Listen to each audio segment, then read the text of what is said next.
네, 보신 것처럼 프랑스 파리에서 사상 최악의 테러 사태가 발생한 것과 관련해 우리 정부도 긴급 대책 회의를 소집하는 등 긴박한 움직임 보이고 있습니다. 네, 아직까지 우리 국민의 피해 상황은 보고되고 있지 않다고 합니다. 외교부 취재기자 연결해서 들어보겠습니다. 이태수 기자. 네, 프랑스 파리에서 현지 시간으로 13일 동시다발 테러가 일어나 많은 인명피해가 발생한 가운데 우리 정부가 긴박한 움직임을 보이고 있습니다. 황교안 국무총리는 테러 소식을 접한 뒤 재외공관과 관계부처와 긴밀히 협의해 대응책을 철저히 간구하라고 외교부에 지시했습니다. 외교부는 오전 11시 조태열 제2차관 주재로 재외국민 안전대책 및 종합상황 점검회의를 열고 추후 대응책 등을 논의하고 있습니다. 이 자리에는 외교부 재외동포 영사국과 유럽국뿐 아니라 경찰청 등 관계자가 참석했습니다.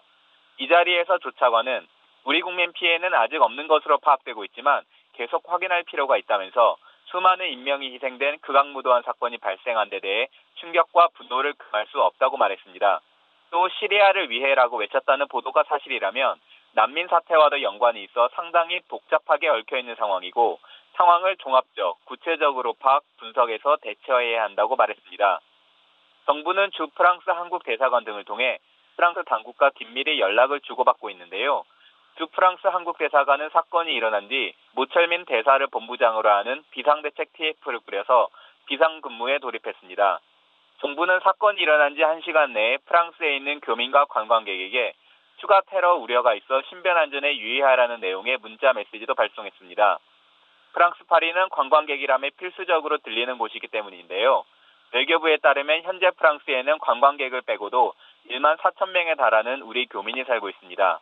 한편 박근혜 대통령도 총 7박 10일 일정으로 해외 순방에 나서는데요. 첫 번째 일정지는 터키 안탈리아입니다. 이곳에서 열리는 G20 정상회의에 참석하는데요. 프랑스의 올랑드 대통령은 테러 이후 터키 G20 정상회의 참석 계획을 취소했습니다. 일단 프랑스를 제외하면 다른 국가들은 대체로 정상회의에 참석할 것으로 보이는데요. 박근혜 대통령도 예정대로 순방 일정을 소화할 것으로 보입니다.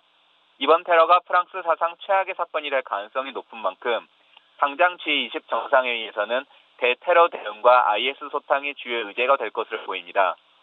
유럽 전체가 테러로 상당한 공포에 휩싸인 데다 추가 테러 가능성도 배제할 수 없기 때문에 최고 수위의 경호체제가 가동될 것으로 예상되는데요.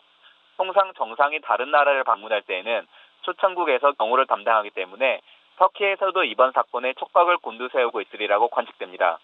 청와대는 우선 이번 사태의 상황을 파악하는 한편 경과를 예의주시하고 있다고 밝혔습니다. 지금까지 외교부에서 전해드렸습니다.